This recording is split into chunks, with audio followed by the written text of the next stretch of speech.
Tomorrow marks the one-year anniversary of a modern miracle.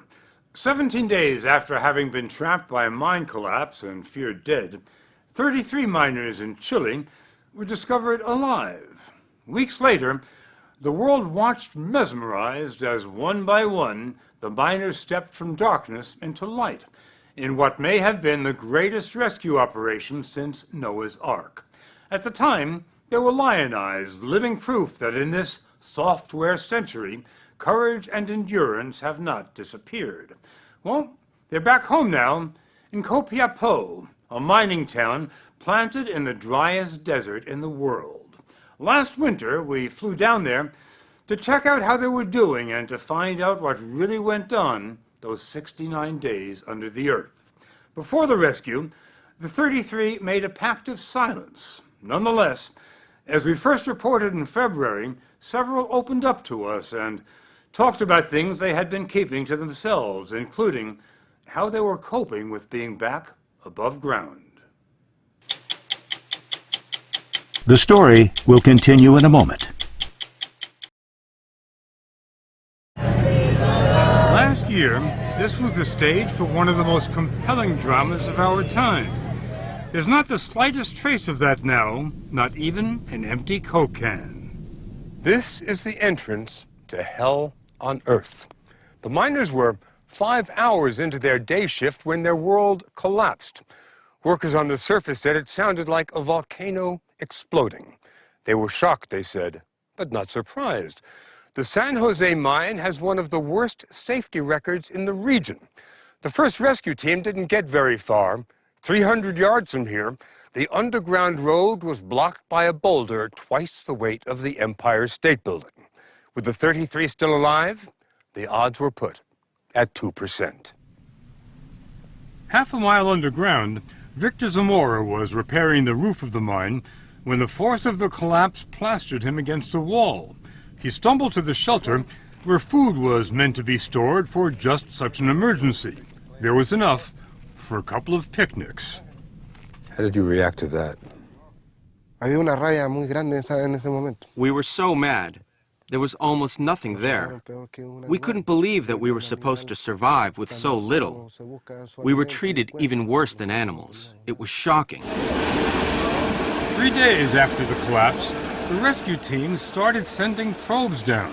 Trouble was, they had no idea where the miners were. All they had were sketches which were outdated and inaccurate. But they kept on drilling, day and night. The noise was deafening. The miners would hear the probes come close and then stop. It drove them crazy.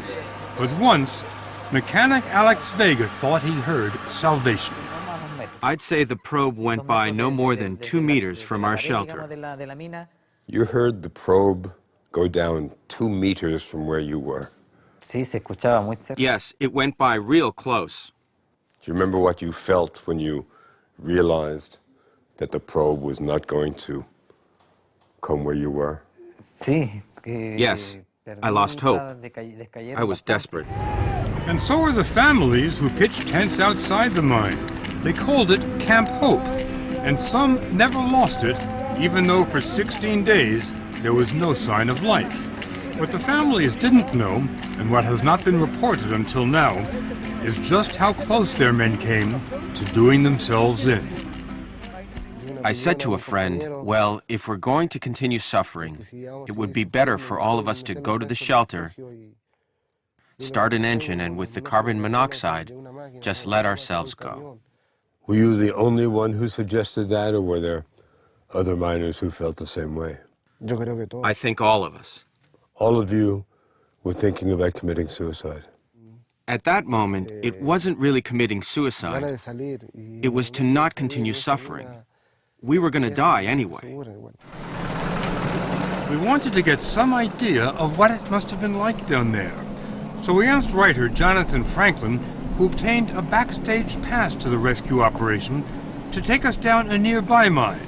It had been run by the same company. There's been quite a few mini cave-ins around here. We had to scramble over rocks and rubble in pitch-black tunnels to get where we wanted to go, to the part of the mine which most resembled the diabolical world where the men were entombed half a mile underground. You know, we all knew that the miners spent 69 days underground. We knew it. But being down here is knowing it really. I mean, the idea of 69 days here is terrifying. We're only 1/4 the depth that they were. 1/4. You'd have to go down another 500 meters, and where they were, it was wet and humid. Even under these conditions, the men maintained remarkable discipline. They voted on everything.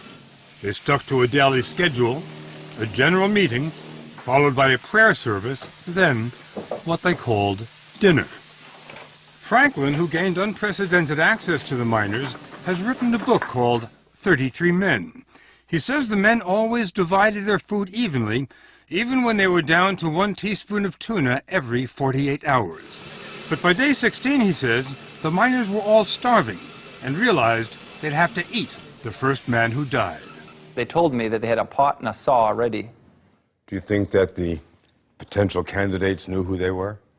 One of the candidates told me that the guys had been joking, hey, if you die in your sleep, you know, you're going to be breakfast, lunch, and dinner. So those last few nights, he said he couldn't sleep. He was too afraid that if he died, that his companions would end up eating him. Mario Sepulveda, who emerged as the leader of the group early on, says he thought it was only a matter of time. How long do you think it would have been before you had to do it? I would say 5 or 10 days.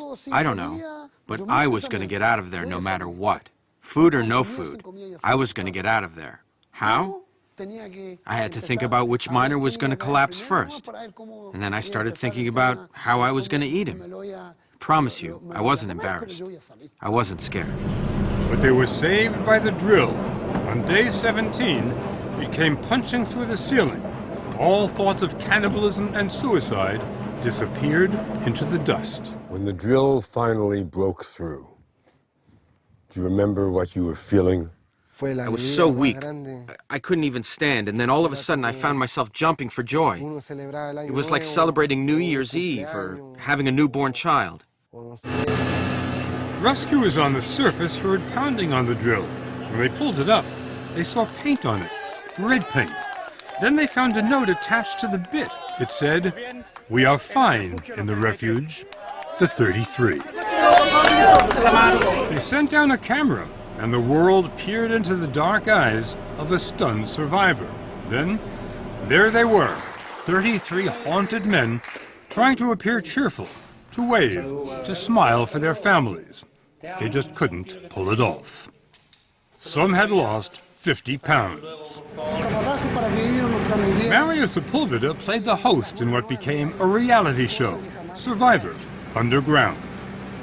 He took the viewers around what had become their home, the casino, the clinic, the post office. And that's where conflicts with the rescuers began. Psychologists were censoring and tampering with the letters the miners wrote and received. They wanted to keep the messages light and cheerful. The 33 were outraged. But tension turned into joy on day 69, the day of liberation. The fittest men went up first. Mario Sepulveda was the second to reach the top. He seemed happy to be there.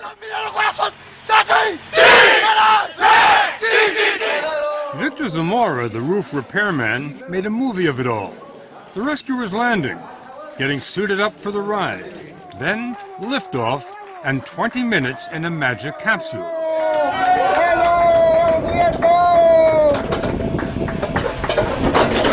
The docking and a love scene. Hollywood couldn't have done better.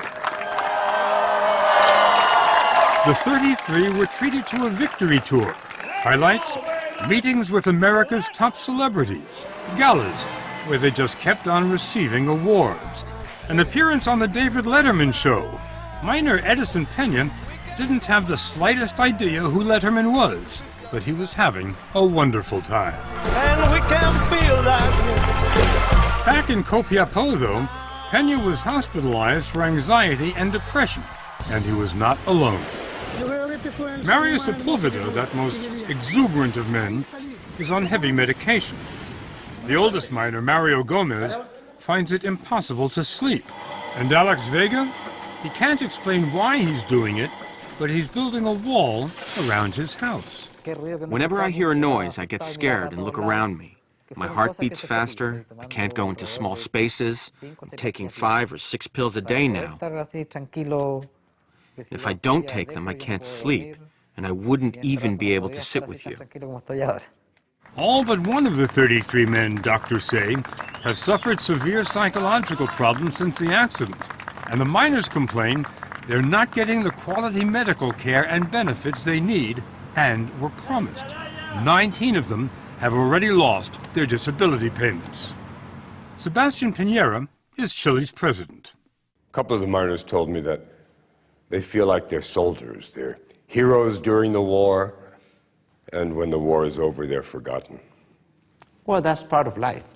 That's part of human nature. They were heroes. They will always be heroes. You know, if any of these miners get really ill, the story could still have an unhappy ending, couldn't it? Yes, yes. And we are worried about that. But each of them, they have to come back to their normal lives, to their families, find a new job. That's what the president said to you. What do you say to the president? I'm an underground mining mechanic. That's what I do, and I won't be able to do it anymore. What do you want to do? I've tried to work fixing cars and other kinds of vehicles, but I lose my concentration very quickly. I forget things. Right now, I don't know what's going to happen with my future. And Victor Zamora? He walked with us to the mine. It was his first time back since the accident. He told us he feels he still hasn't been rescued. Before I went in here, I was a happy guy, but now I'm having nightmares, I'm having problems. I'm not the same person. What kind of nightmares are you having? Being trapped, watching my friends around me die, rocks falling. The other me is still in there. Do you miss him? I can't have a normal relationship with my family. I'm not as affectionate with my child as I was before. It's very difficult. What's it like just looking at this place now? Tristeza. Sadness. Lots of sadness.